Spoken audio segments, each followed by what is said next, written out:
Durante siglos, Japón fue un país desgarrado por guerras entre señores feudales. Clanes enteros desaparecieron, ciudades fueron incendiadas, familias fueron destruidas por disputas de poder. Pero en un solo día, en una llanura cubierta por niebla, una traición silenciosa decidió el destino de todo Japón. Y en este video vas a descubrir cómo un hombre, que no era el general más admirado de su tiempo, construyó una trampa política tan perfecta que ganó la mayor batalla de la historia japonesa, incluso antes de que se desenvainara la primera espada. Porque lo que ocurrió en Sekigahara no fue solo una batalla, fue un golpe invisible. Pero para entender cómo eso fue posible, tenemos que retroceder un poco en el tiempo. A finales del siglo XVI, Japón parecía finalmente cerca de la paz. Durante décadas, el país había vivido en guerra constante. Cada región estaba dominada por un señor feudal distinto. Las alianzas cambiaban todo el tiempo. Las traiciones eran comunes, hasta que un solo hombre logró hacer lo que nadie antes había conseguido: unificar casi todo Japón. Ese hombre fue Toyotomi Hideyoshi. Hideyoshi derrotó a sus rivales, sometió a los grandes clanes y se convirtió en el gobernante de facto del país. Pero el problema era simple: Hideyoshi no provenía de una gran familia samurái. Y peor aún, no dejó un heredero adulto. Cuando murió, dejó únicamente a un hijo todavía niño. Y para proteger a ese niño, creó un consejo de grandes señores feudales que debían gobernar juntos hasta que el heredero creciera. En teoría, era una solución. En la práctica, era una bomba de tiempo. Entre esos señores se encontraba un hombre extremadamente peligroso: Tokugawa Ieyasu.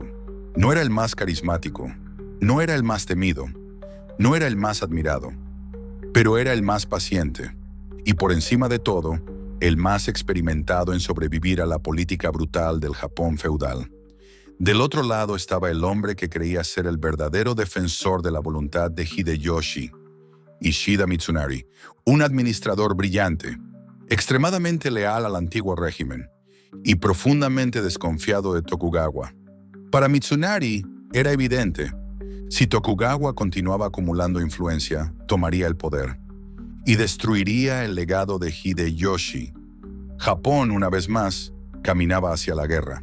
En pocos meses el país se dividió. De un lado, el llamado Ejército del Este, liderado por Tokugawa. Del otro, el Ejército del Oeste, organizado por Ishida Mitsunari en nombre de la familia Toyotomi. Sobre el papel, Mitsunari tenía ventaja. Tenía más aliados, tenía varios generales famosos y controlaba regiones estratégicas. Pero Tokugawa poseía algo mucho más valioso: tiempo e información. A diferencia de sus rivales, Tokugawa no tenía prisa. Mientras Ishida se apresuraba a reunir tropas, Tokugawa hacía algo mucho más peligroso. Conversaba, mensajeros viajaban discretamente entre castillos, se enviaban regalos, se hacían promesas de tierras, se ofrecían perdones políticos, pero nadie entendía exactamente qué estaba construyendo, ni siquiera sus propios aliados. Y en el centro de ese plan silencioso se encontraba un joven señor feudal, Kobayakawa Hideaki. Hideaki era joven, ambicioso y profundamente resentido. Creía que había sido tratado de forma injusta por antiguos comandantes vinculados al grupo de Ishida, y Tokugawa lo sabía. Sabía exactamente dónde presionar. Durante semanas, emisarios de Tokugawa se reunieron en secreto con hombres de confianza de Hideaki. Las conversaciones nunca eran directas, nunca hablaban de traición, hablaban de futuro, hablaban de recompensas, hablaban de supervivencia. Mientras tanto, Ishida Mitsunari organizaba lo que creía que sería la gran fuerza capaz de aplastar a Tokugawa de una vez por todas. Marchó hacia el centro de Japón y eligió como punto de concentración una amplia llanura rodeada de colinas, la región de Sekigahara. El lugar parecía perfecto. Allí podría concentrar decenas de miles de soldados. Allí podría bloquear los movimientos del enemigo. Allí podría decidir la guerra en una sola batalla. Pero había un problema. Ishida creía que sus aliados eran leales, y Tokugawa estaba contando exactamente con ese error. En la madrugada del 21 de octubre de 1600, una densa niebla cubría toda la llanura. Los ejércitos comenzaron a posicionarse sin poder verse claramente unos a otros. El ejército del oeste, liderado por Ishida, ocupaba las posiciones más elevadas. El ejército del este, de Tokugawa, avanzaba por la llanura. La batalla estaba a punto de comenzar, pero algo extraño llamaba la atención. En lo alto de una colina, a la izquierda de las fuerzas de Ishida, estaba Kobayakawa Hideaki, con 15,000 hombres, inmóvil, sin avanzar, sin atacar, sin responder a las señales, y nadie sabía de qué lado estaba realmente. Cuando los primeros disparos de arcabuces resonaron en la niebla, el caos se propagó rápidamente. Las unidades chocaban sin coordinación. Los mensajeros se perdían, los comandantes tenían dificultades para ver el campo. Era exactamente el tipo de confusión que convierte una batalla en un desastre. Aún así, al principio, Ishida parecía resistir bien. Algunas unidades de Tokugawa empezaron a ceder.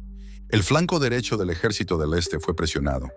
Comenzaron a circular informes de retirada, y en ese momento, Ishida creyó que estaba ganando, pero en lo alto de la colina, Kobayakawa seguía inmóvil.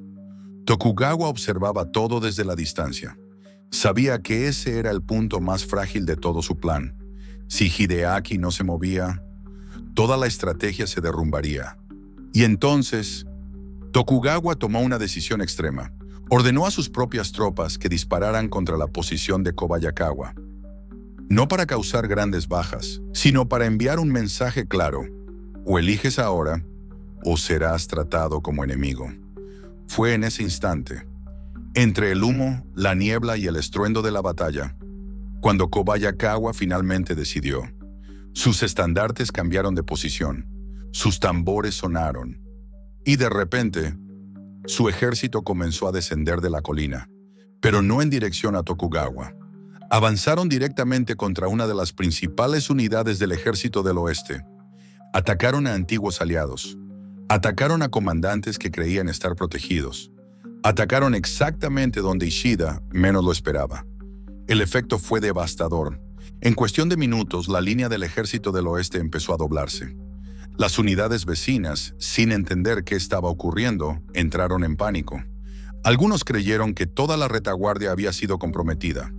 Otros imaginaron que varios clanes habían cambiado de bando al mismo tiempo. La confusión se propagó como un incendio. Y entonces, otros comandantes que también mantenían negociaciones secretas con Tokugawa, simplemente se negaron a avanzar para ayudar a Ishida. Algunos retrocedieron. Otros permanecieron inmóviles. El colapso comenzó desde dentro.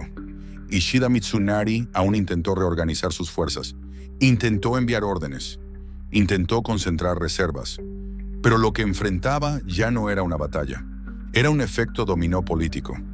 Cada comandante que dudaba debilitaba al siguiente. Cada minuto de indecisión profundizaba el desastre. Cuando Ishida comprendió la magnitud de la traición, ya era demasiado tarde. Las tropas de Tokugawa avanzaron, ahora con superioridad moral, con las líneas enemigas rotas, con sectores enteros abandonados. La batalla se transformó rápidamente en persecución. Los hombres arrojaban sus armas. Grupos enteros intentaban huir por caminos secundarios. Los mensajeros ya no conseguían ni siquiera encontrar a sus comandantes. Al final de la tarde, el ejército del oeste simplemente dejó de existir como fuerza organizada. Ishida Mitsunari huyó, pero sería capturado pocos días después y ejecutado. Sekigahara había terminado. Pero la verdadera victoria de Tokugawa no estaba en el campo de batalla. Estaba en lo que vendría después. En los meses siguientes, Tokugawa no se apresuró en proclamarse gobernante absoluto. Una vez más, actuó con paciencia. Redistribuyó tierras. Degradó a antiguos aliados que se habían vuelto demasiado poderosos. Aisló a familias peligrosas. Recompensó traiciones útiles. Y castigó lealtades inconvenientes. Cada decisión estaba calculada para impedir que cualquier nuevo señor feudal pudiera repetir el camino que él mismo había recorrido. 3 años después, Tokugawa Ieyasu fue oficialmente nombrado shogun e inauguró un nuevo régimen, el shogunato Tokugawa, un sistema político que gobernaría Japón durante más de 2 siglos y medio. Pero aquí está la parte más irónica de toda esta historia. Kobayakawa Hideaki, el hombre cuya traición decidió la mayor batalla de la historia japonesa, no disfrutó de su victoria. Recibió tierras, recibió honores, recibió reconocimiento, pero pasó a ser visto con desconfianza. Nadie confiaba plenamente en un señor que había cambiado de bando en el momento decisivo. Y pocos años después, murió joven, aislado y políticamente descartable. Tokugawa había utilizado la traición como herramienta, pero no recompensaba a los traidores por mucho tiempo, porque entendía algo que muy pocos líderes comprendían. En un país construido sobre alianzas frágiles, el mayor enemigo nunca es el ejército derrotado, es el aliado que aprende demasiado rápido. Sekigahara no se ganó por la fuerza, no se ganó por tácticas de campo, no se ganó por valentía individual, se ganó por presión psicológica, por promesas silenciosas, por resentimientos explotados en el momento exacto y sobre todo, por un hombre que construyó su victoria mucho antes de que la primera flecha fuera disparada. Si te gustó conocer cómo una sola decisión silenciosa decidió el destino del Japón feudal, deja tu like y suscríbete al canal, porque en el próximo video seguiremos explorando las guerras invisibles de la historia, aquellas que no aparecen en los mapas, pero cambian el mundo para siempre.